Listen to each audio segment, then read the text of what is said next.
So you want to build the Mandalorian helmet. Let's get started. Not my best project, but it's probably one of the best ones so far. I actually loved how this sucker turned out because it was, as you could see, all of the splits that I had to do. Since I have such a small print bed and I print on the Ender 3 V2, I had to print this in 9 pieces, and then putting it together, I PLA welded it with a soldering iron. Now, just in my Iron Man video that I explained, it's all about the orientation of your prints. Going on with this one, the back piece here was one of the worst prints I've ever had in my life so far. And that's because when I was printing out that specific piece, I had 2 failed prints before that. So I was trying to figure out, was it my bed, whatever. So I started getting a little bit careless and changing the orientation of the STL file when I was putting it in the program to set it up, because I was trying to print it standing up and it just kept falling over. After that, I had 2 clogged nozzles, and come to find out, I just ended up replacing the whole hot end of my printer. By that time, I had laid that piece flat and I forgot to flip it upside down, and all of the supports printed on the side that was visible for the helmet, which was a huge mistake. So instead of just wasting another 2 days on a print, I was like, okay, let me just do my best and save it and turn this kind of into a project to see if I can do it or not. I'm able to pretty much do it, I guess you could say. It's not as bad as I thought it was going to turn out, but I wood glued the crap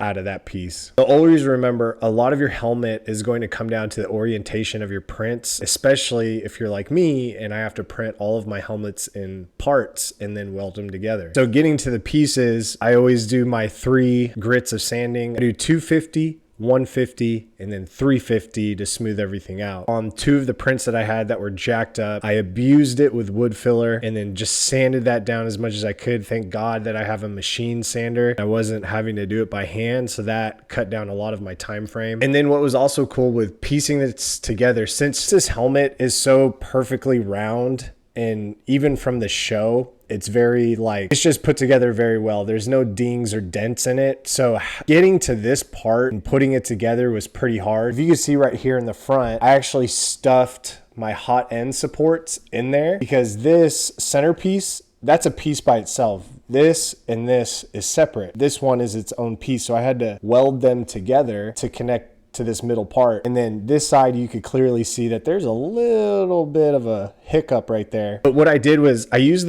my bed supports, and I save all of those. And then I ended up just putting that in that crease and filling that gap so I can make the helmet more round, because it started getting a little bit lopsided as I was putting it together. So you could always save your supports and then use your soldering kit to melt those down and even a lot of things out if you need to. Those actually come in handy, and you're reusing material that you're going to dispose of anyways. So save those just in case you have a hiccup when you're piecing parts together. For a quick little break, this video is sponsored by Nico Industries. Nico Industries, if you guys are looking for awesome helmets, awesome armory, cosplay, toys, anything that you could print out that's amongst your nerd world, then go to Nico Industries. Check them out. They have a huge, huge library for you guys. Once you pay for it, you get the STL file in your email, and you could print immediately from when you purchase said file of what you want to print out. Now on to the painting part. I did 3 coats of the automotive primer, which was the gray primer on there. And then I did the Krylon gloss black. I guess it's just your average gloss black. What could really change this helmet, and I didn't know because I wasn't paying attention, was that when I was at the hardware store, I accidentally bought 2 cans of matte clear coat. It wasn't gloss. I was supposed to get gloss. I ended up getting matte. I looked at it and then I was like, okay, whatever. I already had the failed prints. I was like, whatever, let me just experiment with this helmet. So I threw on the matte clear gloss. I was like, holy crap, it turned gray. It gave it almost, it wasn't such a hard smoky look, but I was like, I could literally just leave it like this, and a lot of people's eyes, you couldn't tell the difference. When I posted it on TikTok, everybody was like, do the gloss, it's gonna make it shine, because I know it has that shine to it. it, you know, but each creator is different, and you could always create things in the representation that's in your head and how you want to do things. A few people here and there were like, do the matte, because it had this cool characteristic of it. And you could honestly, if you didn't want to do the clear gloss, you could just do the black paint and then do the matte, and that matte dumbs down that black to a shadier gray. So the pictures, that's one coat of matte clear gloss. And then I posted it to TikTok, like I said, and everyone's like, do gloss. And I was like, all right, whatever, I'll do gloss. I had half a can left of gloss, clear coat. So I did 2 coats over it, and the color change is crazy what clear coat does from the matte to the gloss.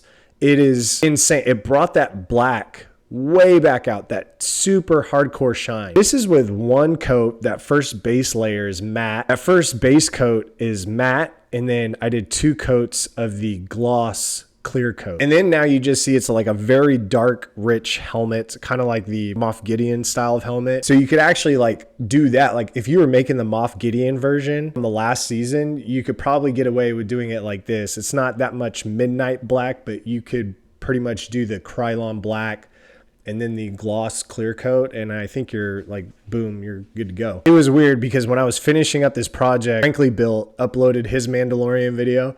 So then I looked at it, and then he did the graphite powder. So I ordered it on Amazon, and it came in 2 days. That graphite powder is awesome. Like the amount of projects I'm going to use that on is going to be stupid. Everything I'm going to make from here on out is probably going to have graphite powder on it, because you get this jar and you barely use a little bit and it just spreads all over the helmet. Like you could use that for so many projects and have so much left over if you really wanted to. So then the helmet came out. I was extremely satisfied. I was like, this looks really good. And then I had ordered the visor from Amazon. Now it's this big visor, and the only issue I had with it, it's very wide. I know a lot of people, they use it for the Power Ranger helmet. I don't see a lot of people using it for the Mandalorian. Because the Mandalorian helmet's so narrow, the front facing part pushes out a little bit. It's not this wide angled one. So I was having a hard time folding it and then keeping it in there because I wasn't ready to measure it up yet. So I just got some kitchen scissors and I cut that visor. And a lot of people, like in the reviews, says it breaks. It doesn't break at all. The thing cuts like paper. So whenever you're cutting it, pull it back on a little bit of what your measurements are. That way you have room to like glue it down when you're putting it in, because you don't want to ruin the visor itself when you're doing it. I ended up cutting it down so much to where, again, I had a lot of disposable visor parts that I could use for like eyes or something